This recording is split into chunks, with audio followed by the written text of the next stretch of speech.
Hello, everyone, and welcome to Scouting Session, episode number 14. I'm Jérôme Bérubé. I'm joined, as always, by Brad Allen.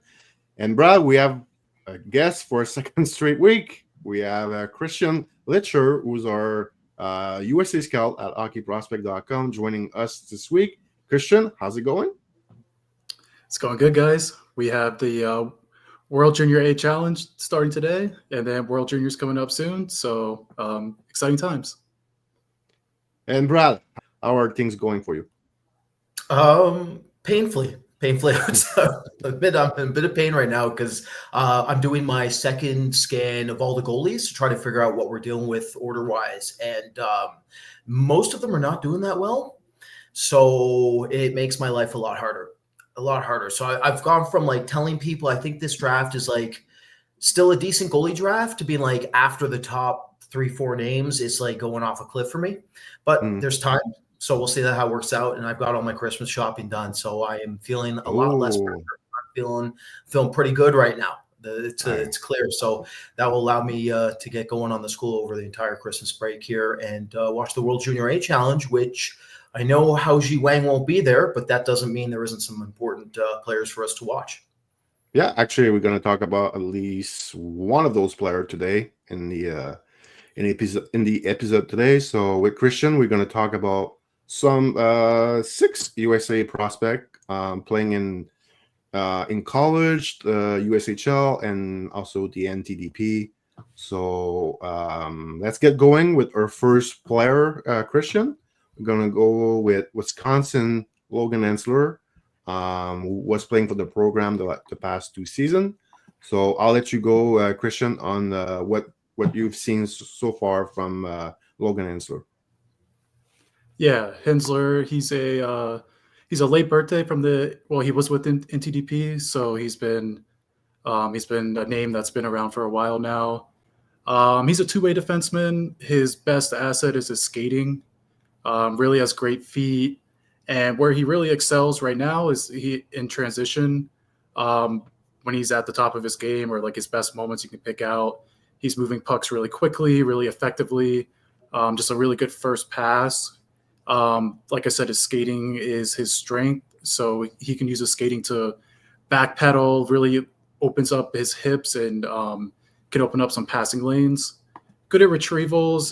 If he can beat a forechecker, he can move the puck up ice. But when it's really contested, he's actually pretty good at just making those quick little touch passes to an open, usually his partner, but sometimes maybe the center, to get out of the zone easily.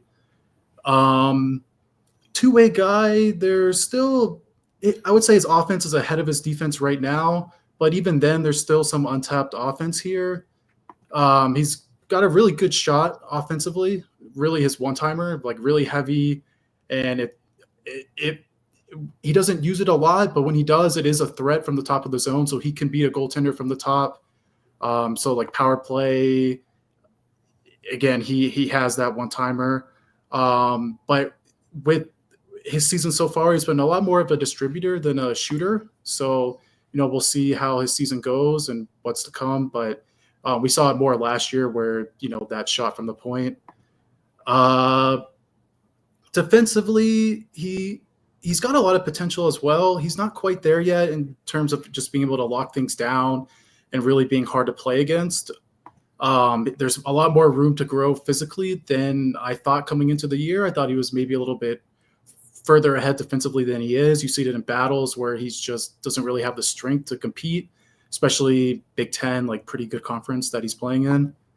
But of course, that can come as he develops. But projecting down the road, I see his defense better as a pro than his offense. We'll see, but he's got the frame, he's got the mobility that I think as a pro, he'll be more of a secondary offense guy, but he can, be more of a stabilizing guy in the back end that really is good in transition and really good at moving the puck. So yeah, we'll see. I mean, I see him as a really safe pick. Like when I look at the US guys, Higgins is probably the best on the US side, but after Higgins, Hensler is probably the safest in terms of, who's going to play 500 games. I would say Hensler is the safest name there. And you know, a lot of versatility in terms of just who you can play with. You know, you could put him with a puck mover, you could put him with more of a defensive defenseman where he's the puck mover. So, you know, I see him as just a valuable defenseman down the road, top 4 valuable defenseman. Brad, how about, you know? Yeah, Yeah. I think Hensler's probably the second best defenseman in this class right now. Like that's kind of you know, there's not a lot of competition in terms of like it's Schaefer obviously by a mile, and then it's drops real significantly. The question I have like long term for us is like, okay, I feel Christian, like you look at him like I do, where it's like right now he's more like a hybrid puck mover that's scratching the surface of the two-way potential, but it hasn't fully materialized. So how much of this do we attribute to the fact that he's trying to adapt to college still, right? Relative to if he was in the OHL like Schaefer. I think that's like one of the big scouting questions that not only us have, I think as an industry right now, that's really the talking point with this player. Because I'm with you, Christian, in the sense of like defensively, I really think he can get there. Like his skating's fantastic. He can pivot on a dime. He has the edge work. There is significant growth rate there. So he's going to be a really good skater, like way better than even he is right now. So the transitional rush defense should hold. He's not mean, but he'll do what he has to. So it's one of those situations where I really don't think there's a lot of competition. And I think every team wants a player like this. And there are at least flashes of Brock Faber-esque qualities here. Like Faber for me in his draft here on the program, like he was a puck mover, but there was elements to him. There was flashes of him that suggested there could be more if it developed correctly. And that's exactly what's happening in Minnesota now. So from that perspective, like maybe if a team thinks that he could potentially end up in a Faber situation down the road, depending on his development, like I could see him going extremely high, a lot higher than some people might think. But the other factor is that like, in his best games I've seen this season, his peak performances, to me, he looks like a legitimate top 10 prospect. It's just the consistency rates. I feel he's like been very inconsistent as a prospect on the whole so far. And so let's see if he can clean that up in the second half, and then we'll really figure out what to do with him. Yeah. I mean, you just mentioned you think he's the second best defenseman in the draft. You know, you look at the guys that are going to battle for that. Jackson Smith, Radin Murtagh, maybe a few others, but like I guess as of now, they'd be the main candidate. I might be forgetting one, but anyway, the point is it's a big drop after Schaefer, and there's not much to choose after that. You know, Hensler, Smith, Murtagh, they all have potential. They all have also. They're pretty safe, I think, as far as prospect. You know, you can argue Smith sometimes is a bit up and down, but the really good version of Jackson Smith is really good. But at the same time, the really good version of Logan Hensler that Brad you saw in your first sample of viewings was pretty good too. So it's going to be interesting. You know what we do ranking wise with our defensemen after Schaefer. Obviously, Schaefer is number one, but I think there's a good potential race here for who's the second best D. As of now, Hensler is our guy at number 2, but there's a 4 or 5 months left, so we'll reevaluate as we go along. And now let's move on to our second player, Jack Murtagh, a guy that I really like last year with the USA U17 team. I really like his one-on-one skill. Can make some defensemen look pretty bad on the ice. He's got really good hands. He was the best player for Team USA at the CHL USA prospect games in London and Oshawa, but I didn't think he was overly good in those games, but he was still like their best player. Christian, what have you seen from Murtagh? I know you've been like me a big fan of him since last season, but so far this season. What has been your take on Murtagh? Yeah. Last year, you could see he was big, he was skilled, and he competed. So that's a really good combination for a player to have. Um, just like description of the player, he's your modern day power forward. He's not necessarily mean and going to drop the gloves like some of the old school guys, but he uses his frame. He's got a lot of skill, and he can just get himself frame and skating to get himself to the net, and make a power move to the outside and get himself to the dangerous areas of the ice. So like I said, the two strengths with this guy, his skating's good, but it's really the skill and the combo of the two that make this player really interesting. He can play the game any way you want to play. I mean, you can put him with skill players that like to make plays off the rush. You can play that style. You can put him with more of a heavy type of line that is just going to grind and cycle you to death. You can play that style. He can match up against other teams' top best players. He can play whatever team you're trying to build, whatever line mates you put Murtagh with, he can play within that. So I see him just good upside. Not necessarily we're not talking about a potential franchise like first line driver. He doesn't have that kind of upside, but good top six upside. But with a good floor too. So, even if the offense doesn't necessarily translate as, maybe you project, you're still getting a player here. You're still getting a guy that could drop down, fall back and play on a third line or a fourth line. So, top six upside, but still someone that could play in your bottom six. Skill wise, I would say his best asset skill wise is his shot. Really good shot. He gets a lot of torque on his release, and he can shoot in stride. He can beat goaltenders from a distance. So good shots. But his hands are good too. Jérôme, you said in the intro, he can make one-on-one moves. Maybe not always the smoothest. He's almost somewhat out of control sometimes. He's just so powerful, and he's just attacking, I suppose. So maybe not the smoothest player you'll ever see, but powerful player with the skill, and just like I said, really good compete and ability to win pucks. So he can get in on the forecheck. He can disrupt plays and be physical. One thing I like about him is he's played his best games against some of the better teams. So if you look at the NTDP schedule, they played Boston College, Michigan State. If you want to look internationally, they played Sweden. They played the CHL top prospect team twice. He has goals in all of those games. So all of the best teams they've played, he scored goals. Not all the games have been competitive. Some of them have been blowouts, and he's scoring a goal when it's already 5-0. Fair, but he's brought it. If you actually look at his game log, he has better stats against the better teams than he does against some of the weaker teams. So he's brought it. He's brought in those games. And yeah, I mean, we'll see. You come U18s, it's a long way from now, not till April, May. But we'll see if he can continue to be that big game player for them when the goal of the program is always to win the gold medal. So, we'll see how he does in those games. Long way from now, but something to keep in mind. And then I just see him as a playoff style player.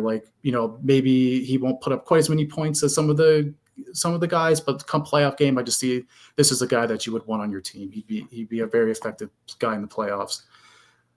Going to BU, so he's going to a good program with good coaching. So you would expect that development is going to continue to progress forward. So to wrap it up, good upside, good fallback game. Just a very I see a very good player here. Yeah, to your point, Christian, I think you look at him as he's the opposite of Wilmore psychologically. That's so Wilmore talented, but you're always wanting, well, pardon the pun, more. You want more from him. He doesn't bring enough to the table consistently game to game. I think that with Murtagh, it's very refreshing. And I think it really was showcased at this little prospect series here that we watched recently, that, despite his team being run over and having basically no control in the offensive zone, he was the one that stood out. And that, just as he has all year, he's the guy who somehow always finds a way to bring what he has to the table. He's very assertive. The big thing with him, it's interesting that you mentioned like how he's a new age power forward. And I agree with you in some ways. And then other ways, I feel like he's old school, but in a bad sense. So for instance, like new school, like hybrid power forwards, they are very good at recognizing when they need to go old school and like use their frames, but then they have new school elements such as being able to understand how to use first phase deception and feint when it's appropriate so they don't always have to rely on their frame. Murtagh, that's where he's a bit old school. Murtagh, as you mentioned, there's some chaos here, but it's not controlled chaos yet. So he's trying to run through defenses, but he's not doing it in a systematic or controlled fashion through the first phase deception, which would allow him to have more success. Instead, he's gone a little old school here, and he's trying to cut through teams with his skating and frame and handling combination at a rate that's just not very realistic, and in some ways that's telegraphed. So there's a bit of a lack of nuance, but it's a double-edged sword because, okay, yeah, he lacks nuance. But on the other side of that, on the flip side of that, it does allow him to use that assertiveness and use that the way he dictates. So there's a real opportunity, I think, down the road, depending on his development, if he can smooth some things out here and go more like Dmitry Voronkov in him, where more Voronkov is a very cerebral style player who really looks to see what's available to him on the ice before he decides to use his frame. If Murtagh can get that going at a higher rate, I really think he could be something pretty unique in this draft, because I think all of us are in agreement on this. Like, his playmaking rates are better than we expect to go into the season. Like the kid's passing pucks at a pretty good rate. And when you look at him from a shooting perspective, he's absolutely a top 10 shooter in this class. So there's a whole lot to like. There's a dual threat. He's a chaos generator, fantastic motor, very assertive. He's very good pace of play. Won't be denied. Like, he's always trying to do something. So in a draft where the program is exceptionally weak and you're left driven a little crazy by players like Will Moore, Murtagh is definitely refreshing. Yeah, and speaking of the program, we'll stay with the program with the next player. Unfortunately, we're not going to watch him play hockey until next season because of an injury. So Carter Amico, big right D, 6'5", really solid skater, very good athlete. So I liked him last year. I thought he was really raw, but had some really good potential. My opinion has not changed. He's still very raw, and I still like the potential, but we don't know, like, with all of the games he's gonna miss, we don't know where, how much is he gonna, he could have improved the rest of the season, or maybe like his game would have decreased, and then we would have like put him lower on our list. We just don't know. So there's a lot of missing information from him compared to other guys. But so far, Christian, I think you and I were a bit on the same page about the potential that this kid has. Really tough break for to miss all of the I think he was at the Five Nation in November, so he's gonna miss the rest of the season. And I think he's a BU commit, if I'm not mistaken. So a really good program for him to go next year. But maybe your take on what you saw from him this season with Amico. Yeah, I would really second a lot of the things you just said there. Amico, like, what makes him intriguing is the size, 6'5", but also the mobility at that size, and good skater laterally. Like, you talk about like good skater laterally, and good couple steps, especially for a big guy, is what I was trying to say there. But he just has a presence on the ice. Like, when he's out there, things are generally like he can assert himself into the game. Good puck poise. The decision making isn't always there, but like, he has that poise with the puck. He's more of a defensive defender. That's with his like range and reach and stick, that and his skating ability, it makes him he has a lot of potential defensively. But for a player of that profile, he still has he has good good puck, or he's good with the puck and good puck poise. So he's not somebody that's just going to panic and glass it out or just rim the puck around and make it somebody else's problem. Like he is good with the puck. It's just the decision making isn't always there. So sometimes he's not reading the game correctly and could turn the puck over. So that was kind of an unanswered question: is how good is the hockey sense? And we're left that we may not necessarily know with the injury and him being out for the year. In the offensive zone, heavy slap shot. He hasn't really gotten any power play time with NTDP. So, that's another question, is just how much offense is there. It's hard to say because he hasn't really been in too much of a position to showcase it. And he, with all the missed time. And then by my count, he's only played 28 games in the 2024 calendar year. So going back to last year, he missed some time too. I think he missed the last month of last year. So this guy really just needs to play games. He's raw. He just really needs to play games, and so he can develop. But the upside, I just see a big defender, good stick.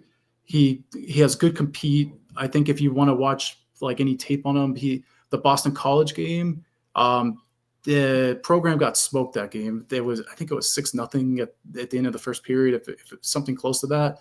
But Amico, he was one of the few that actually came to play. I think he had 3 pretty big hits to start the game. So he has that physical edge, has that compete. But yeah, just a lot of unanswered questions with this guy. Like the upside, I see him being one of if you think of the Stanley Cup winning Tampa Bay teams, like the 2020, 2021 teams, Amico would fit right in with those guys. Just a big mobile defender that can move the puck. Maybe, maybe he gives you 30 points in his prime.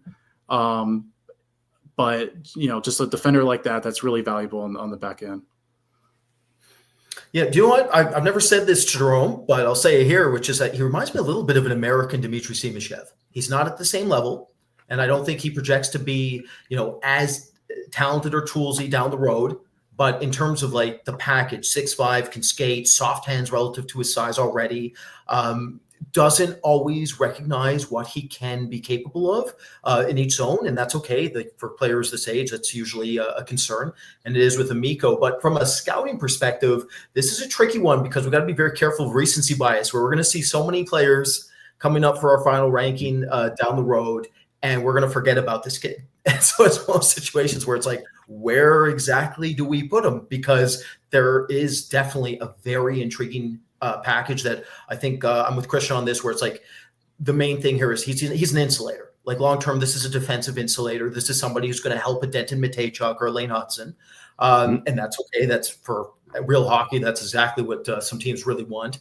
And it's one of those situations where I don't think he's going to fall that far, despite the injury and despite the potential concern with recency bias for all of us scouting, because there's just not a whole lot of competition. Like to Jerome's point earlier, like we got Radim Murtagh and him, and those are the 2 really gigantic defensemen at the top end of this class really right now that we need to be focused on. There might be 1 or 2 down the stretcher, depending on what we see that falls in that place. But like right now, there's not much competition. So he might really be able to stay in the top 32 long-term for sure, even with this injury. It's just, for me, it's one of those things where like you want to be very careful when you're seeing a player that's getting injured this often already. Like what's going on there? There's going to be teams who are going to have to peel back the layers, try to figure out what's going on from a physical perspective, because this is definitely not his first injury. And it's one of those situations where he is very raw. And so any stunted development is extremely risky. So it'll be very interesting to see what teams do with him on draft day.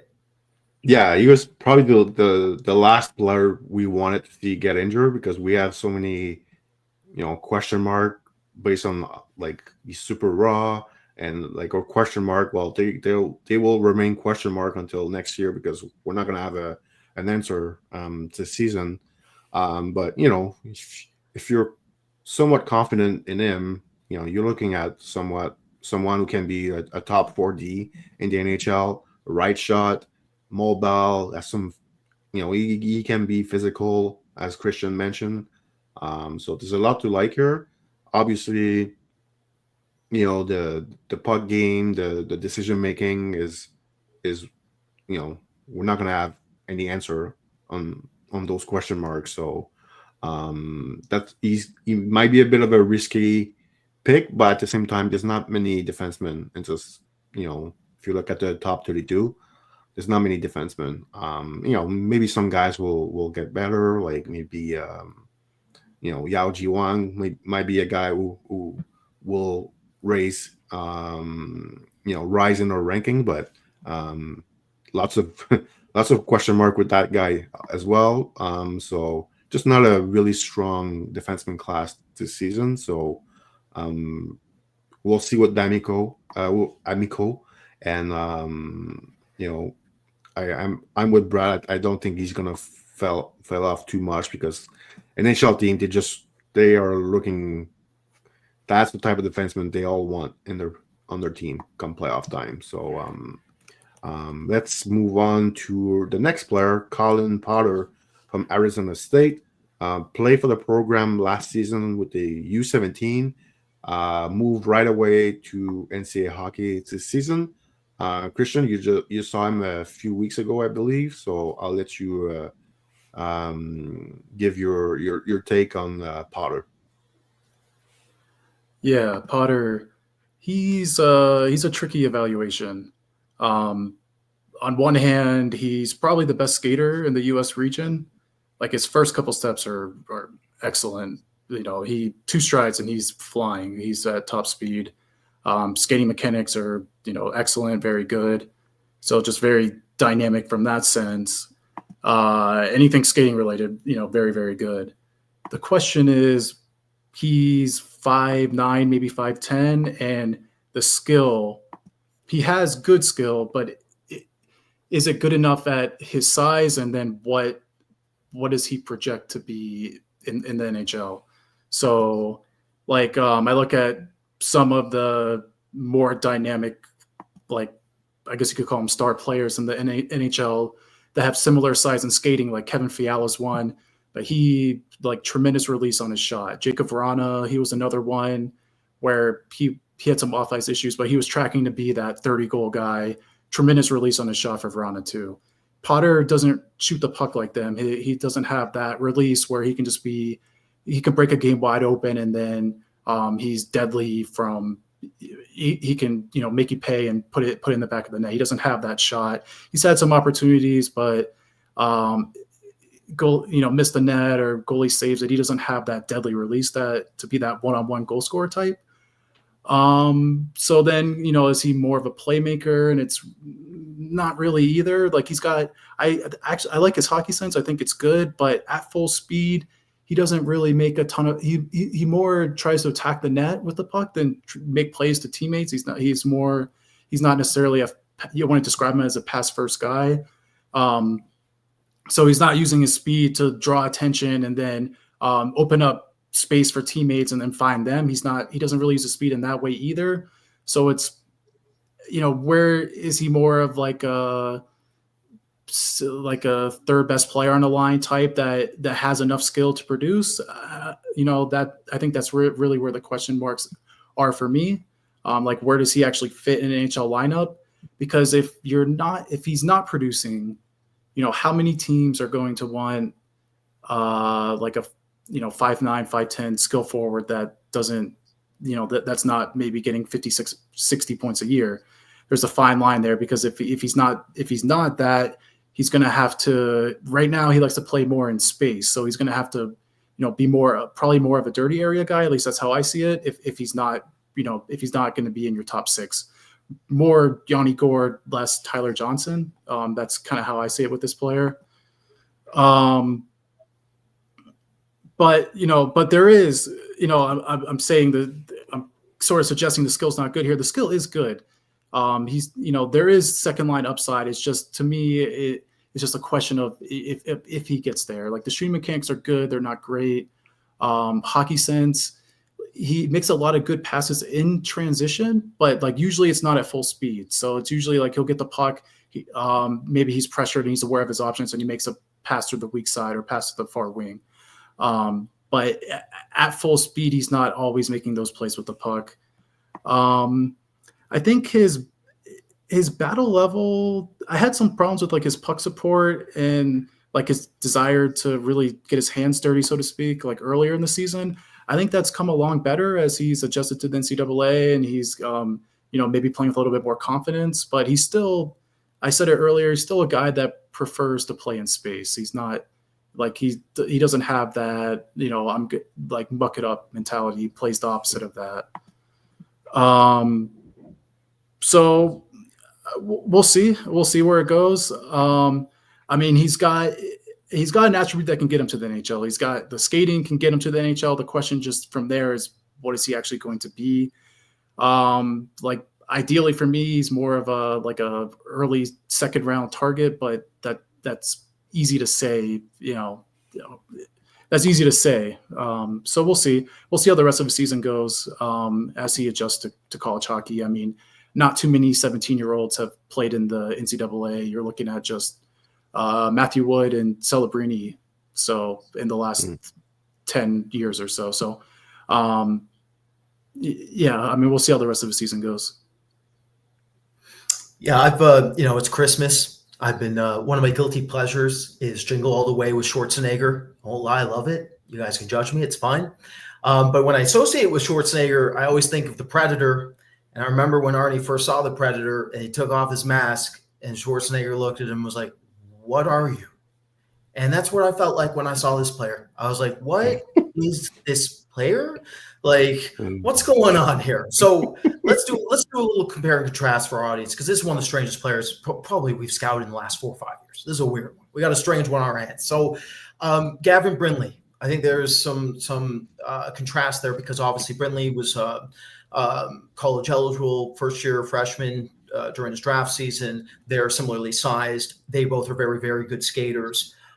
However, I feel like the comparison dies pretty quickly because, as Christian said, where you're looking at small players, you want to see a player that's completely unafraid to quote unquote muck it up. Brindley is that. This player is not that. This player wants space. However, like Brindley, this is a phenomenal skater. This is one of the best three-step area quickness style accelerators out of the gate in this entire class. So the way that he instinctually wants to play, his toolkit allows him to do that. So, okay, all right. So he can't muck it up, but he definitely can find space for himself to counteract some of that. The other factor that's very interesting, when you're dealing with a player, this for any young scouts listening to this, one thing you have to do is when you see a 5'9" player who's like legitimately like $175, when they get smoked, and they will, especially if they're first year in college and adapting, they're going to get time. They're going to get hit in a way they haven't coming from the USHL. How do they react? What's their response?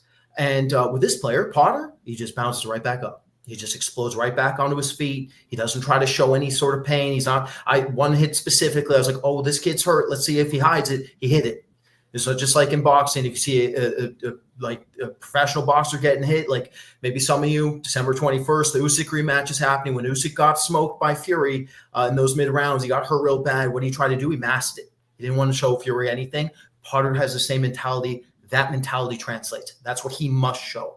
So from the perspective of translation, he has the skating and he has some of the psychological makeup that we absolutely must see at this stage in his development. However, I'm completely on board with Christian that we need to see more of a specific style of Yakov Vran off the rush, because I know we're all in agreement on this. The playmaking rates are not great. He can make a high-end dynamic passing play in transition, find weak side options, find lateral options. However, there was a bit too much Adam Fantilli here in the sense that he loves to look for blind spin-off passing plays, and they've been largely unsuccessful. And that's where his game tends to break down. So he needs to, as the season progresses, one thing we're all looking for is to make sure that he cleans that specific section of his game up so that he can use his skating and his driving instincts to his advantage more often, instead of just turning pucks over off of his blind playmaking.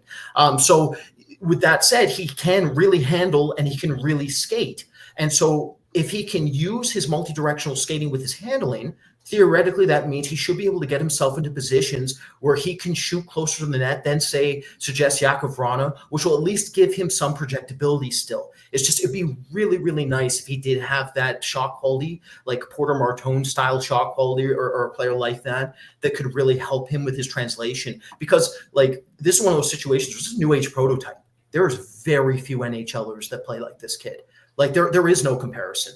Like, we can, I'm not saying that to knock Christian's comparisons whatsoever. We need to use as many small player comparisons we can find, like Yanni Gourde, for instance, and the Cole Caulfields of the world, or whatever we can find. But this player plays nothing like them, and he's his own thing. And some of it absolutely will translate, but then there's certain characteristics of offense that look like they're lagging behind. So this is, to me, one of the most difficult evaluations in the entire class. But he's also, from a scouting perspective, pretty exciting, because it's just, he's one of those rare player types. So I honestly have no idea what to do with him.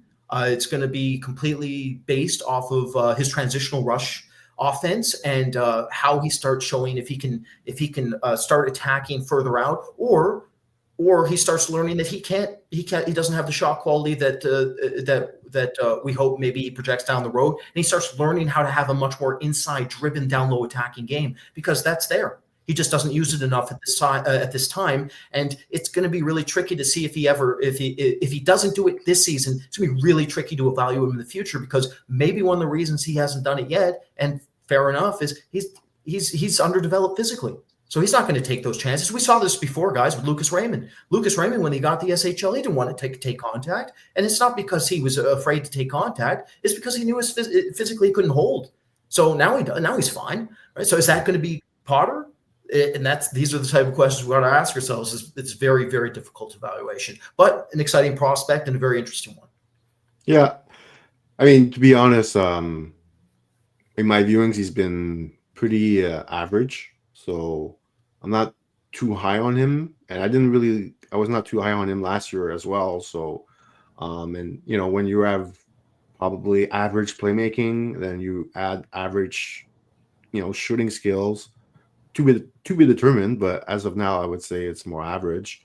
And then you're looking at a 5'9" player, and then some of his decision making at times, as Brad mentioned, he goes a bit too much like Fantilli, where he tries too much on his own sometimes, and it leads to turnover, bad passing, like really bad, passing attempt. So all of that in the back of my mind, it doesn't really excite me as a prospect. But 17 years old playing in college hockey are probably the toughest one to scout, because it's really hard. I mean, what Celebrini did last year is almost unheard of. So it's it's the exception to the rule, I guess. But usually, the true 17 years old player in college hockey, they all struggle. And I wouldn't say this kid is struggling, but he's not also doing that great either. Boumediene at Boston News, another guy was, somewhat, falling on our list. He's a 17 years old defenseman in college hockey, even tougher as a defenseman to play in the NCAA at 17. He's pretty low on the list. Are we going to regret it in 2 years, in 3 years from now? Who knows? But like I said, like those 17 years old freshmen, they're really hard. It's really hard. Like sometimes they play against kids that are like 4 years, 5 years, 6 years older than them. So it's really challenging for them. And you look at Potter, not a big guy, so physically it must be really challenging for him. But at least, as Brad mentioned, that kid doesn't quit. Like he does keep, he keeps competing, and so that's a big plus, because if he wants to be like a Yanni Gourde type player, you better compete because Yanni Gourde is Mr. Compete. Interesting to follow his season at Arizona State. I think the second half of the season will be really telling, where is he going to take a step? If he does take a step, I think he's going to pretty sure he will stay in our top 32. But let's see if he can take that step. And now let's move on from our smallest player to our biggest player, Jacob Rombach from the USHL, big 6'6" defenseman.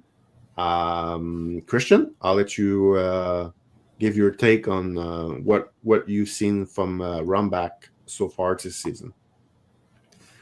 Yeah, Rombach, defensive defender, pretty much through and through. Great one-on-one defender in his own zone. You really see like when they're in man coverage, he's marked his guy, and he, whoever he's covering, it's been some of the bigger guys too, like bigger meaning like better players in the USHL, like Kevin Bannock. He can shut those guys down. So whoever his assignment is, they're going to have a tough shift probably. Defends the rush really well. Like he doesn't give up the blue line easily. And if you do, he angles you to the dead spaces of the ice that you don't want to be. So he does a good job defending the rush, especially when it's coming down his side. Where the upside maybe might not be quite as high as it could be is maybe the skating. It's not bad. The skating's not bad. It's just not quite as fluid as you'd want because, like I said, it's a defensive defender through and through. You're not getting a lot of offense from him. So if you want him to play top 4 minutes, he's got the size. I wish the skating was just a little bit better to make that projection. Like his feet are okay, but not great. And like pivots are just not quite as smooth as maybe you'd want to be. I'll throw this name out there. I'm not saying he's going to be anywhere near as good as this guy, but like his ability to cover the ice and just have a long reach and take up space, it sometimes reminds me of Jacob Slavin, just in his ability. Just feels like Slavin from anywhere can just get stick on puck. Rombach's kind of the same way. Slavin's a much better skater though, and he's a lot better at the puck than Rombach is, but just in terms of just like I said, just getting in the way and taking up space there. Offense, I said it's a defensive defender. Offense, not a lot going on. A lot of what puck comes to him in the offensive zone, and he'll just throw it on net, whether there's a screen in front or pressure in front or not. So there's not really that much going on offensively. We're probably not a guy that's going to get too many points in the NHL. But that said, I do like his poise with the puck. Like he's not a puck mover. Like Brad was saying with the Amico earlier, he's an insulator. Rombach is an insulator, so he's the type of guy you would put with a Seamus Casey or a Lane Hudson or your smaller defender. But for a big guy of that style, I do like his poise. There's not a lot of panic, and he can make an outlet pass. It's usually more like simple reads, nothing like too interesting going on there. But he can, I like his on the scale of defensive defenders. I like his ability to move the puck more than some other guys that maybe are not so good. Probably tops out as a number 4 defender, maybe a bottom pairing guy, but the way I see it, and the teams that win in the playoffs, they have guys like Rombach.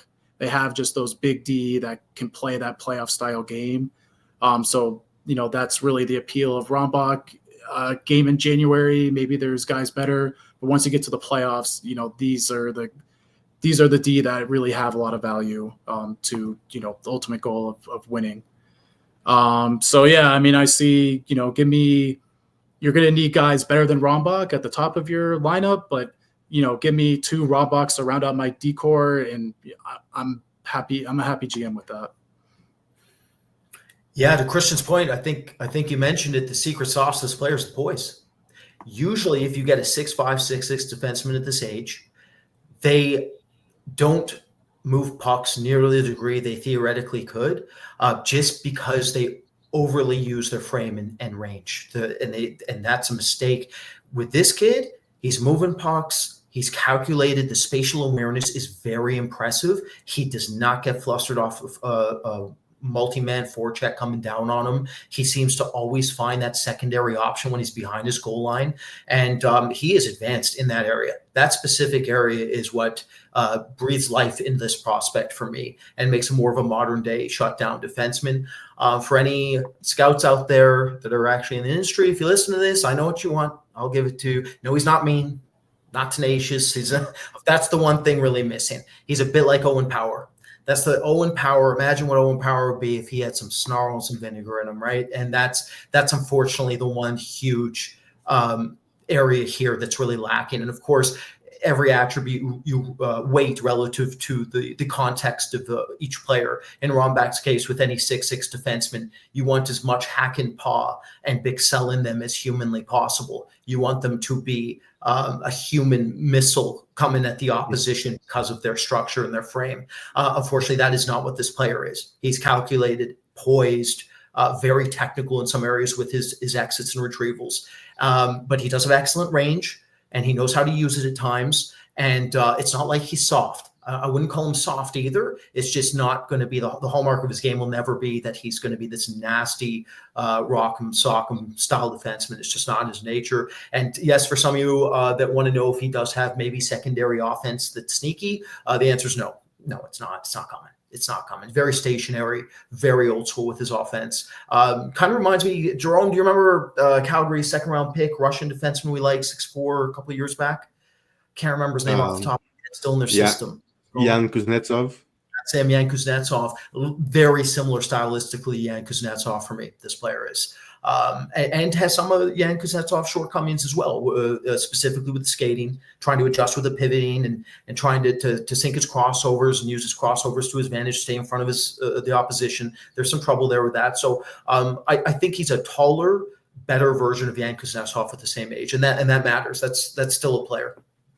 Yeah, I was hoping, like you said, a bit more tenacity from him, a lot more like push back in his game. Not that he's soft, but I remember watching Kevin Ball play in his draft year in Ottawa, and I was, if Rombach had a better skating base and was more tenacious and more physical, I really think the Kevin Ball comparable could have been a good one, but without being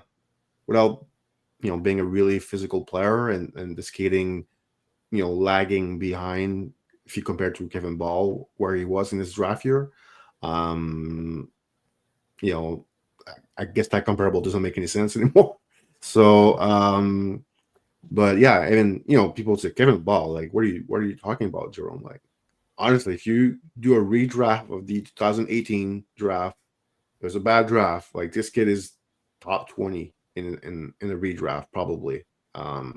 He's playing pretty well in Calgary this season. So after playing last year in New Jersey, so anyway, Rombach is a project. I think the safe projection would be third pairing defenseman, and if he can somehow be a bit more physical and the skating improves, then maybe he has a chance to be a number 4D. But I think if you're looking for a safe projection, I think it's probably a third pairing at this point.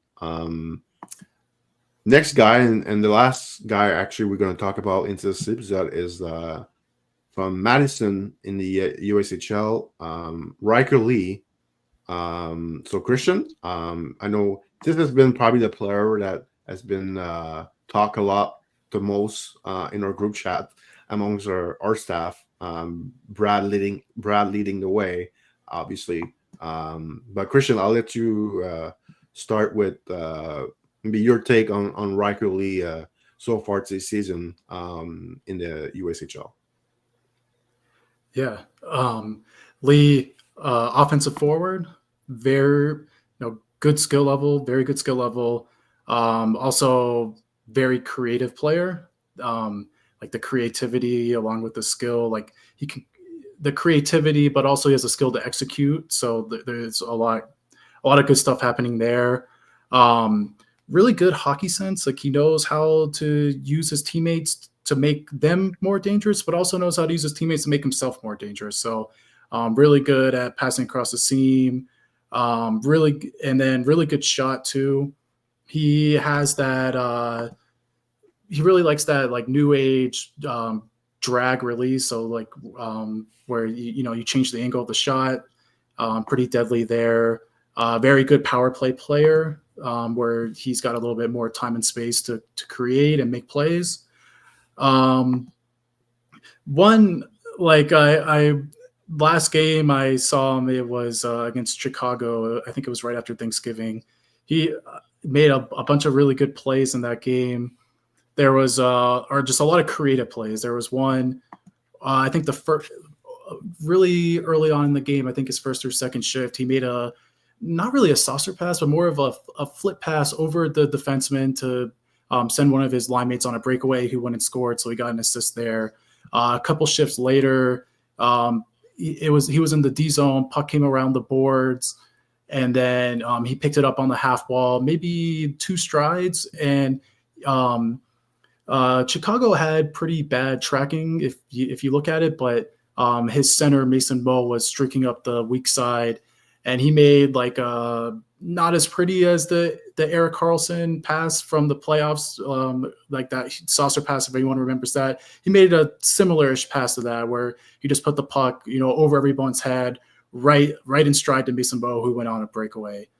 So, a lot of again, it shows just the creativity and the skill, maybe not in NHL play, but it just shows the creativity that this kid has. Another play was an offensive zone faceoff. It was on the left side of the draw, so a lefty would be on their strong side. Madison won the draw. Puck goes back to the left point, D to D, and then Ryker Lee, he went from the net. He was not in front of the net where he's like screening the goalie and taking his eyes away. He was more off to the side, but his stick was in front. So if the shot comes, he's in a spot to tip it. The shot came from the point, but it was like, maybe it was a shot pass, but either way, it was in his skate. So, most players, 99% of players are going to try to adjust their body and get on their backhand to tip the puck. Lee, he put his stick between his legs, like if you think Matthew Tkachuk style, and got a tip that he got it up in the air. The goalie made a good glove save on it, but I mean, it could have been a goal for the highlight reel. So anyway, what I'm trying to say with all this is he's a very creative player. Does a lot of things that maybe you don't see from just like the everyday prospect. The biggest hang up with Lee is the skating. The skating is just, it's ugly. Just the stride mechanics are ugly.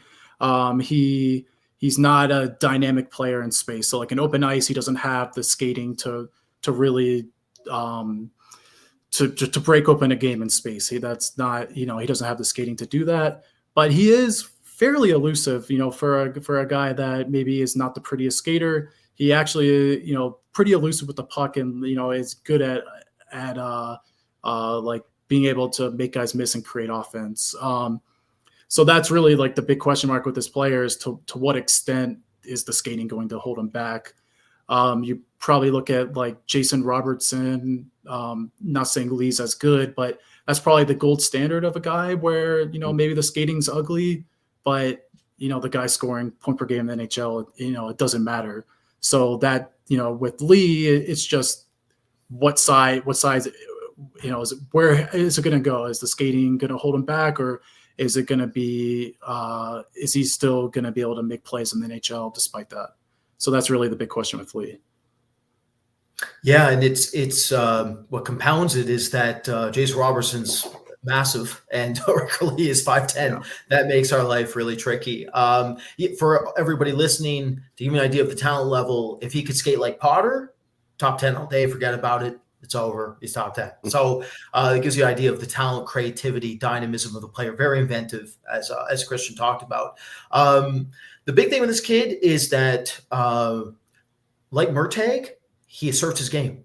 Like you always notice him. He's always trying to do what he's good at, and that goes a really long way. The huge thing here is just there will be a team that will take this kid high if they believe in their skating coaches and their development staff. And there are certain teams that absolutely have zero issue taking some really ugly skating bases and trying to make something of them. Tampa Bay Lightning, Toronto Maple Leafs, Columbus Blue Jackets all come to mind as teams where they don't mind if Dmitry Voronkov's skating was horrific in his draft year. They didn't mind it. Now look where he is. It's Nico Huhtinen. For my money, the worst skater we've ever scouted, guys, for the last 7-8 years. And Tampa is like, let's work on it. Let's see where we can get him, because he had a heck of a shot. So I really think that this kid has a tremendous amount of potential as long as the skating comes. The tricky thing about skating evaluations is that, okay, let's look at another kid, his height, Felix Ungersorm. Felix Ungersorm mechanically was fine, but his A to B was bad. The fast twitch wasn't there. In the case of Lee, it's the opposite. The mechanics are a total mess. The A to B is actually not bad. The A to B is what's helping propel him down the ice still, because mechanically he's so janky and so inefficient. So it's one of those situations where it's not so much a strength and conditioning concern where you got to get him in a squat rack or get him doing Bulgarian split squats until he has tears in his eyes. It's more he has to actually get reps on the ice and really augment his base and overhaul it entirely in some critical areas. So it's going to be one of those situations where he needs a mechanical overhaul. If he can get it, he plays. If the mechanical overhaul never gets there, he's not playing. The risk comes because of the 5'10" frame. If he was 6'4", 6'3", 6'4", like Jason Robertson, then teams are going to be far more intrigued to take him earlier, knowing that there's a possible uptake in coordination that still hasn't been developed because of his age. But that's not the case here. So, he falls into this draft class where it's like exceptionally gifted, exceptionally talented, especially for this class. But then there is a massive red flag, which, that's this draft. This draft is one gigantic red flag you just plant in the ground. So he comes with risk, but so does a lot of other kids in this draft. So it'll be very interesting to see what we do with him in our final rankings and where he gets drafted. Yeah, there's not many. It's not really a strong class out of the USHL this season. So, but he's really one guy that is pretty intriguing because he's really talented. So, in a draft where sometimes it's hard to find real talent, he's got it. But he does have I don't want to say red flag, but he's got some stuff that are a bit concerning. Obviously, the skating being, one of it. So it's going to be interesting to see how, I believe he's in our top 45 on our last ranking we released a few weeks ago. But I know Brad is, I don't want to say you're the president of his fan club, but you are pushing really hard for him to move up. And he's going to play at the Junior A Challenge coming up. I believe, Christian. Am I wrong on this? Yeah. So it's going to be.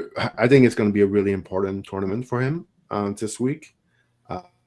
So we'll see. Maybe next list, maybe he's going to be a bit higher than where we had him. 2 weeks ago. So that's going to wrap up this week episode. Thanks everyone for watching. Also, thanks everyone for all the new subscriber to our YouTube channel. We have done pretty well since the last few weeks. I believe we got 30 new subscriber in the past 10 days. So we're trying to obviously grow the YouTube channel. So hello to everyone who's maybe has found us on YouTube and learning about what we do at hockeyprospect.com. If you want to learn more, you can visit our website. Also, we do have some extra content at time on our website. So we have an insider membership. If you want to subscribe, it's $12.99 for the next 12 months. So it's basically $1 a month. You get some extra content that we release usually once a week. So this week I just released a quick 10-12 minute podcast on the 2026 NHL Draft. So if you want to learn about my top 3 ranked player from that draft class, not named Gavin McKenna. So I did talk about those 3 players. So you want to check that out.